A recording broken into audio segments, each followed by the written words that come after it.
Hi hello my dears, എല്ലാവരും എത്തിയോ? അതോ എക്സാമിൻ്റെ ഒക്കെ തിരക്കിലാണോ? ഞാനൊരു കാര്യം ചോദിക്കട്ടെ, അല്ല കാര്യം പറയാം. അതെന്താണെന്ന് വെച്ച് കഴിഞ്ഞിട്ടുണ്ടെങ്കിൽ ഇന്നത്തെ വീഡിയോ നിങ്ങളൊന്ന് ശ്രദ്ധിച്ച് കേൾക്കണം കേട്ടോ.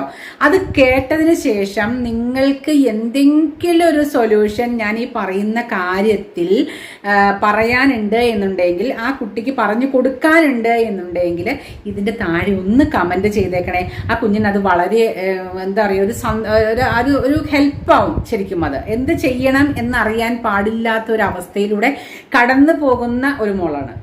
ഓക്കെ, ശ്രദ്ധിച്ചൊന്ന് കേൾക്കണം കേട്ടോ. അതായത് ഈ നമ്മുടെ സമൂഹത്തിലെ പല സ്ഥലങ്ങളിലും, കുറച്ച് ഉൾപ്രദേശങ്ങളിലേക്കൊക്കെ പ്രത്യേകിച്ചും, അല്ലെങ്കിൽ ചില കാസ്റ്റുകളിൽ പ്രത്യേകിച്ചും എന്താ പറയുക, ഈ പഠനം കഴിയാനായിട്ട് ഇങ്ങനെ നോക്കിയിരിക്കും. ചിലരെ കൊണ്ടിരിക്കുന്നതിൻ്റെ ഇടയ്ക്ക് തന്നെ എന്ത് ചെയ്യും, കെട്ടിച്ചു വിടും. ഒരു 10-17 വയസ്സാകുമ്പോഴത്തേക്കും ഉണ്ടല്ലോ കല്യാണാലോചനകളൊക്കെ തുടങ്ങി അങ്ങോട്ട് കെട്ടിച്ചു വിടും. ഇവർക്കിടെ ആ ഒരു കാരണവന്മാരുടെ ഉത്തരവാദിത്വം അതോടുകൂടി അവർ പെട്ടെന്ന് തീർക്കുകയാണോ എന്തോ, എനിക്കറിയില്ല ഇവരൊക്കെ എന്താണ് ഇങ്ങനെ തുടങ്ങണതെന്ന്. കാരണം അവർക്ക് ആ ഒരു ലൈഫ് എന്ന് വെച്ച് കഴിഞ്ഞിട്ടുണ്ടെങ്കിൽ ശരിക്കും എൻജോയ് ചെയ്യേണ്ടതായിട്ടുള്ള ആ ഒരു അവസരങ്ങളൊന്നും അവർക്ക് കിട്ടുന്നില്ല. അത് എന്താണ് എന്ന് പോലും അറിയാത്ത കുഞ്ഞുങ്ങളാണ് ഈ ഒരു വിവാഹ ജീവിതത്തിലേക്ക് ചെന്ന് കയറുന്നത്.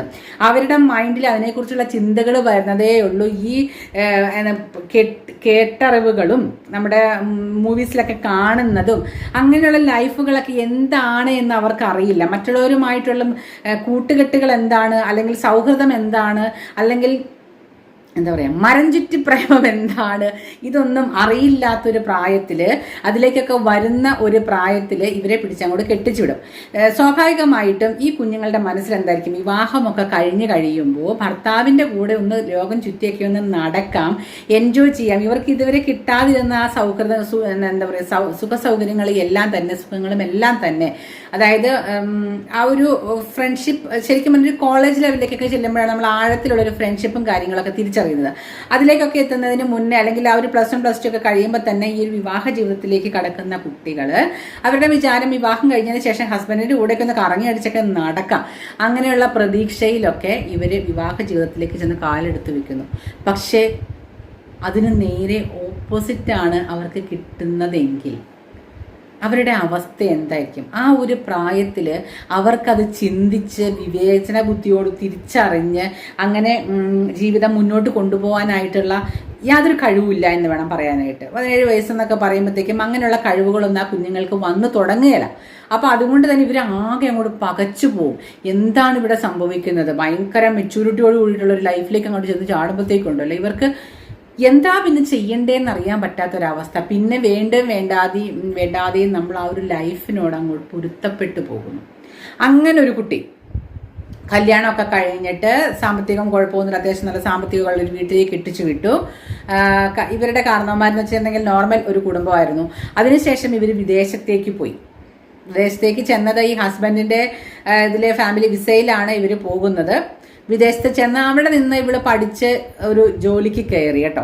പക്ഷേങ്കിൽ ഈ വിവാഹം കഴിഞ്ഞ നാളുകൾ തുടങ്ങി ഇവരെ മാനസികമായിട്ടും ശാരീരികമായിട്ടും ഭയങ്കര ടോർച്ചറിങ് ആണ്. പ്രത്യേകിച്ച് മാനസികമായിട്ട് അങ്ങനെ അങ്ങോട്ട് അടിച്ച് താഴ്ത്തുകയാണ് മറ്റുള്ളവരുടെ ഇടയിൽ, റിലേറ്റീവ്സിൻ്റെ ഇടയിലാവട്ടെ, ബന്ധുക്കളുടെ ഇടയിലാവട്ടെ, രണ്ടും ഒന്നാണല്ലോ, അതായത് ഫ്രണ്ട്സിൻ്റെ ഇടയിലാവട്ടെ, എവിടെയും ഈ കുട്ടിയെ മാനസികമായിട്ട് അങ്ങോട്ട് ഇടിച്ച് താഴ്ത്തിയാണ് ഈ ഒരു ഹസ്ബൻഡ് കടന്നു പോയിക്കൊണ്ടിരിക്കുന്നത്. ഇവർക്ക് ഒട്ടും അങ്ങോട്ട് അഡ്ജസ്റ്റ് ചെയ്യാൻ പറ്റാത്ത ഒരു സാഹചര്യത്തിലൂടെ കഴിഞ്ഞു പോയിക്കൊണ്ടിരിക്കുകയാണ്. അങ്ങനെ ഇവർ വിദേശത്ത് ചെന്ന് അവിടെ ജോലിയായി, ഇപ്പോൾ പഠിച്ച് ജോലിക്ക് കയറുമ്പോൾ ഈ കണക്ക് പറച്ചിലുകളാണ്. എൻ്റെ അമ്മ, കഴിക്കുന്ന ഭക്ഷണത്തിന് വരെ കണക്ക് പറയുന്ന ആളുകളെ കണ്ടിട്ടുണ്ടോ? ഹസ്ബൻഡിനും വൈഫിനും ഇടയിൽ കേട്ടോ, നോർമൽ ഒരു വീട്ടിലൊരു കിച്ചണിൽ ഉണ്ടാക്കി വെക്കുന്ന ഭക്ഷണം എടുത്ത് കഴിക്കുന്നതിന് പോലും കണക്ക് പറയുന്ന ആളുകൾ. അതൊക്കെ നമുക്ക് ഒട്ടും അങ്ങോട്ട് അഡ്ജസ്റ്റ് ചെയ്യാൻ പറ്റാത്ത കാര്യങ്ങളാണ്. ബാക്കിയെല്ലാം നമുക്ക് മാറ്റി വെക്കാൻ പറ്റുന്നതാണ്. ഒരു ഡ്രസ്സ് വാങ്ങിക്കണം എന്നുണ്ടെങ്കിലോ, അല്ലെങ്കിൽ എന്ത് കാര്യം, സാനിറ്ററി പാഡ് വാങ്ങിക്കുന്നുണ്ടെങ്കിൽ പോലും ഇവരുടെ കയ്യും കാലും പിടിച്ച് തൊഴുത് പറയേണ്ടതായിട്ടുള്ളൊരു അവസ്ഥ ആലോചിച്ച് നോക്ക് നിങ്ങൾ. എന്നിട്ട് പഠിച്ച്, ഞാൻ ആളുടെ പേരോ കാര്യങ്ങളോ ഡീറ്റെയിൽസോ ഒന്നും പറയത്തില്ല കേട്ടോ, പഠിച്ച് ഒരു ജോലി വാങ്ങി. പക്ഷെ ഇവരുടെ മനസ്സിൽ എന്തായിരുന്നു അറിയോ, നീ എന്താണ് കൊണ്ടുവരുന്നത്, നീ എന്താണ് സമ്പാദിക്കുന്നത്, നീ ആയിട്ട് എന്താണ് ഇവിടെ കൊണ്ടുതരുന്നത്, ഇതൊക്കെയായിരുന്നു ചോദ്യങ്ങൾ.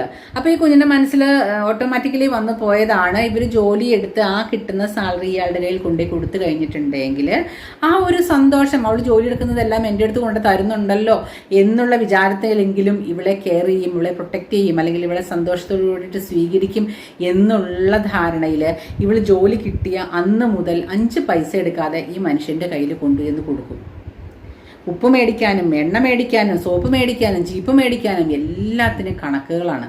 ഒരു ദിവസം ഒന്ന് കടയിൽ പോയി കഴിഞ്ഞ് കഴിഞ്ഞിട്ടുണ്ടെങ്കിൽ മൊട്ടുസൂചി മേടിക്കണതിൻ്റെ കണക്ക് വരെ ഈ പുള്ളിക്ക് കൊടുക്കുകയും ചെയ്യണം. അതിൻ്റെ ആവശ്യം ഉണ്ടായിരുന്നോ, ഇപ്പോഴതെന്തിനാണോ അത്ര പെട്ടെന്ന് തീർന്നു പോയോ, ഇങ്ങനെയുള്ള ചോദ്യങ്ങൾ. നമ്മൾ വീടും നാടും എല്ലാം വിട്ട് വേറൊരു സ്ഥലത്ത് പോയി നിൽക്കുകയാണ്. അവിടെയും നമുക്ക് മറ്റുള്ള അധികം ഫ്രണ്ട്സോ കാര്യങ്ങളോ ഒന്നും ഇല്ല. ഇവിടെയൊക്കെയാണെന്നുണ്ടെങ്കിൽ നമുക്ക് ഓടി നാട്ടിലെ വീട്ടിലേക്കെങ്കിലും ഒന്ന് പോകാം. അവിടെ അതൊന്നും പറ്റിയല്ലോ. അതെല്ലാം സഹിച്ച് ഇവർ നിൽക്കുകയാണ്. 2 കുട്ടികളും ഉണ്ട് കേട്ടോ അതിൻ്റെ ഇടയിൽ.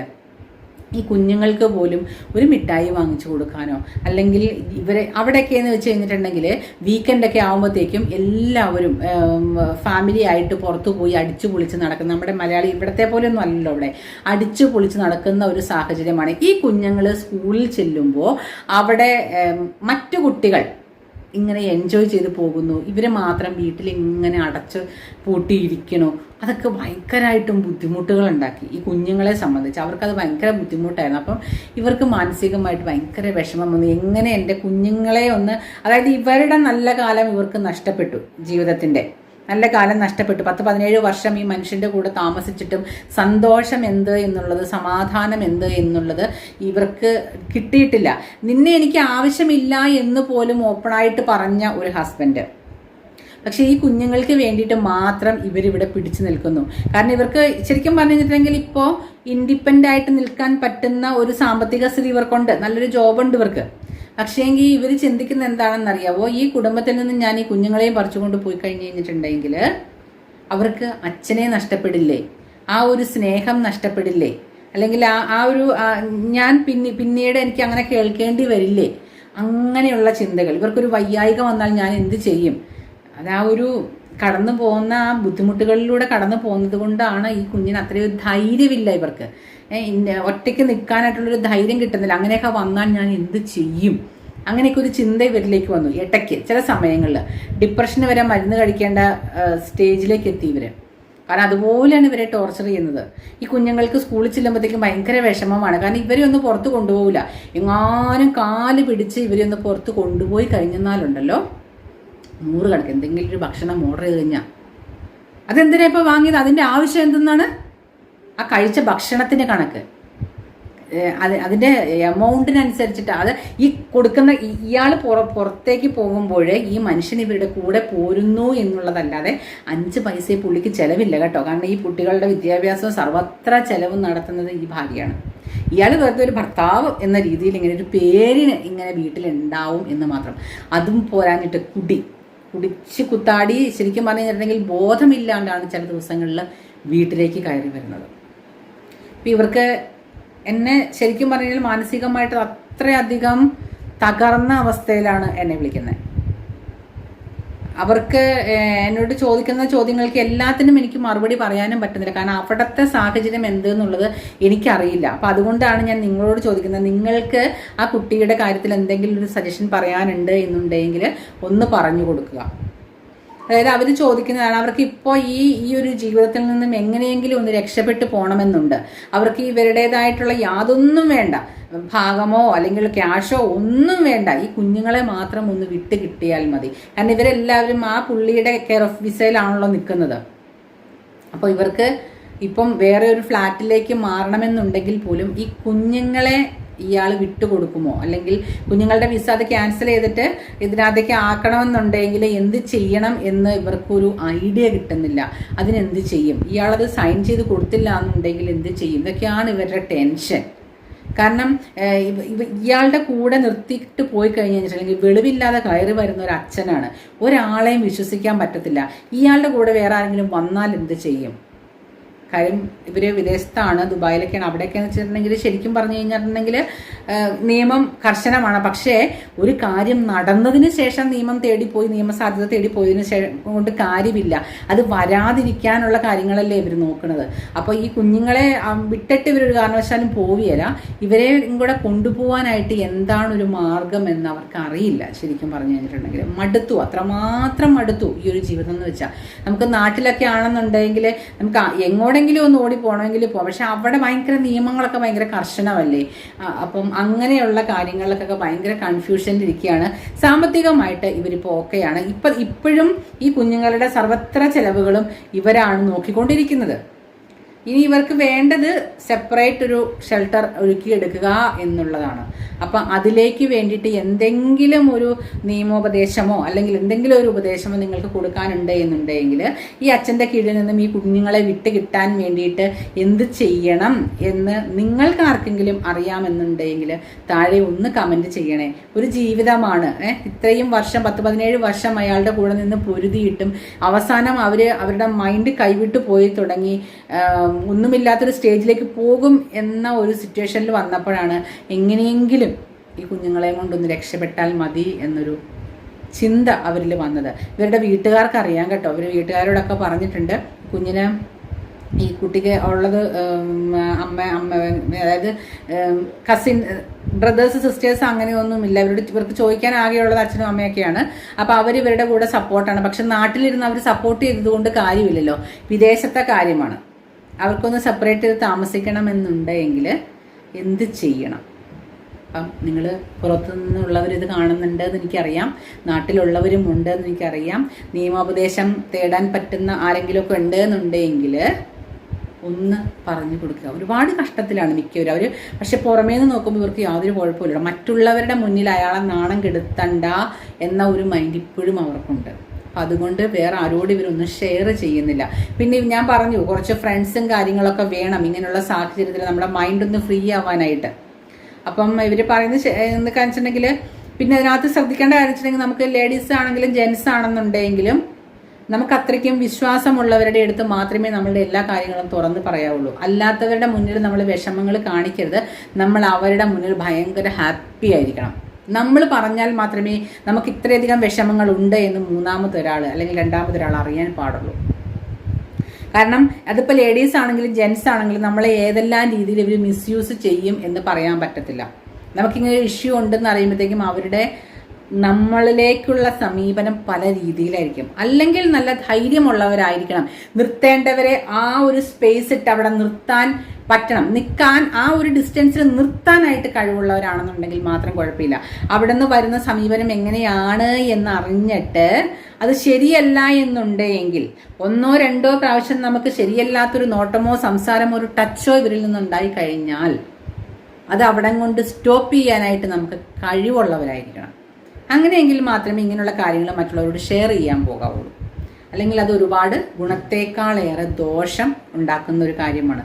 അതുകൊണ്ട് ഫ്രണ്ട്ഷിപ്പ് നല്ലതാണ്, പക്ഷെ അത് തിരഞ്ഞെടുക്കുമ്പോൾ വളരെയധികം ശ്രദ്ധിക്കുകയും വേണം കേട്ടോ. എല്ലാവരോടും ഇപ്പോൾ ഈ കൊച്ചു കുട്ടികളോട്, അതായത് ഇപ്പോൾ ടീനേജ് ഏജിലുള്ള കുട്ടികളോടും ഒക്കെയാണ് ഞാൻ പറയുന്നത്. നമ്മൾ വീട്ടിലെ സാഹചര്യങ്ങളോ നമ്മുടെ വിഷമങ്ങളോ കാര്യങ്ങളോ ഒന്നും രണ്ടാമതൊരാളുടെ അടുത്ത് നമ്മൾ പറയരുത്. പറഞ്ഞു കഴിഞ്ഞാലത്തെ കുഴപ്പമില്ല. അവർ നമ്മളെ സഹായിക്കാനാണെന്ന വ്യാജേന വരുന്നവർ എല്ലാവരും നല്ലൊരു മൈൻഡോട് കൂടി വരണമെന്നില്ല. നമ്മളെ പല വിധത്തിൽ ശാരീരികമായിട്ടും മാനസികമായിട്ടും സാമ്പത്തികമായിട്ടും ഒക്കെ ചൂഷണം ചെയ്യാൻ വരുന്നവരും ഉണ്ടാവും ഇതിനകത്ത്. അതെന്താണെന്ന് തിരിച്ചറിഞ്ഞ് ആ വഴിയിലൂടെ പോകാൻ പറ്റുന്നവരും മാത്രമേ എല്ലാവരോടും എന്നാലും എല്ലാവരോടൊന്നും പറയാൻ കൊള്ളിയല്ലെന്ന്. എല്ലാ കാര്യങ്ങളൊന്നും എല്ലാവരോടൊന്നും പറയാൻ കൊള്ളിയില്ല. പിന്നെ ഇപ്പം ഞാൻ അതൊക്കെ പോട്ടെ, എല്ലാം മോശമാണ്. ഈ കാര്യത്തിൽ ഇപ്പം ഈ കുട്ടിയുടെ കാര്യത്തിൽ ഈ കുഞ്ഞുങ്ങളെ കൊണ്ട് സ്വസ്ഥമായിട്ടൊരു ജീവിതം നയിക്കാൻ വേണ്ടിയിട്ട് എന്താണ് ചെയ്യേണ്ടത് എന്ന് അറിവുള്ളവർ ഒന്ന് പറഞ്ഞു കൊടുക്കുക. മോളെ ഒരു കാരണവശാലും ധൈര്യം കൈവെടിയരുത്, കരയണ്ട. ഇങ്ങനെ നമ്മളിങ്ങനെ കരയും തോറും നമ്മുടെ ബലം ക്ഷയിച്ചു പോവുകയാണ് ചെയ്യുന്നത്. നമ്മൾ ബോൾഡായി വരിക, അതുകൊണ്ട് മാത്രമേ കാര്യമുള്ളൂ. പിന്നെ ആ പുള്ളിയുടെ മുന്നിൽ നമ്മൾ കരഞ്ഞത് കൊണ്ടൊന്നും ഒരു പ്രയോജനവും ഇല്ല. കാരണം അയാൾ നിങ്ങൾ ഇല്ലെങ്കിൽ വേണ്ടെങ്കിൽ വേണ്ട എന്നുള്ള ചിന്ത അയാൾ ഓപ്പണായിട്ട് പറയുകയും ചെയ്തു. അപ്പോൾ പിന്നെ നമ്മൾ അയാളുടെ മുന്നിൽ നല്ല ആളാവട്ടെ കാര്യമില്ല. അയാളുടെ മുന്നിൽ നമ്മളുടെ സങ്കടങ്ങൾ കാണിച്ചിട്ടും കാര്യമില്ല. ഹാപ്പി ആയിട്ട് തന്നെ അയാളുടെ മുന്നിൽ പോവുക. സെപ്പറേറ്റ് ആവാനായിട്ടുള്ള കാര്യങ്ങൾ, അതിൻ്റെതായ നിയമ നടപടികൾ എത്രയും പെട്ടെന്ന് എടുക്കുക. നിങ്ങൾ നിങ്ങളുടേതായിട്ടുള്ളൊരു ജീവിതം നയിക്കുക. അതാണ് ഏറ്റവും നല്ലത്. അല്ലെങ്കിൽ ഇത്രയും നാൾ ഈ പറഞ്ഞതുപോലെ നിങ്ങളുടെ ലൈഫ് പോയി, ഇനി അങ്ങോട്ടേക്കെങ്കിലും സന്തോഷകരമായിട്ടുള്ളൊരു ജീവിതം ഈ കുഞ്ഞുങ്ങൾക്കെങ്കിലും കൊടുക്കാൻ കഴിയട്ടെ. ദൈവത്തോട് നല്ല രീതിയിൽ പ്രാർത്ഥിക്കുക. ആർക്കെങ്കിലും എന്തെങ്കിലും ഉപദേശം കൊടുക്കാൻ നിങ്ങൾക്ക് അറിയാമെന്നുണ്ടെങ്കിൽ പ്ലീസ് അവർക്ക് ഒരു മെസ്സേജ്, ഒരു കമൻറ്റിലൂടെ ഒന്ന് പറഞ്ഞു കൊടുക്കുക കേട്ടോ. നമ്മൾ കാണുന്ന പോലെ ഒന്നും അല്ലടോ എല്ലാവരുടെയും ജീവിതങ്ങൾ. ഒത്തിരി നമ്മൾ കാണുന്നത് ഒന്നായിരിക്കും, പക്ഷേ അവരുടെ ഉള്ളിൻ്റെ ഉള്ളിൽ അവരനുഭവിക്കുന്ന വേദനകളും ദുഃഖങ്ങളും ഒന്നും ആർക്കും മനസ്സിലാവുകയില്ല. അത് ആ ഒരു സിറ്റുവേഷനിലൂടെ കടന്നു പോകുന്നവർക്ക് എത്രയും പെട്ടെന്ന് നമ്മൾ കേൾക്കുമ്പോൾ അത് ക്യാച്ച് ചെയ്യാനായിട്ട് പറ്റുള്ളൂ. സഹായിക്കാൻ പറ്റുന്നവരെ സഹായിക്കുക, നല്ലത് മാത്രം ചിന്തിക്കുക, നല്ലത് പ്രവർത്തിക്കുക. Happy day.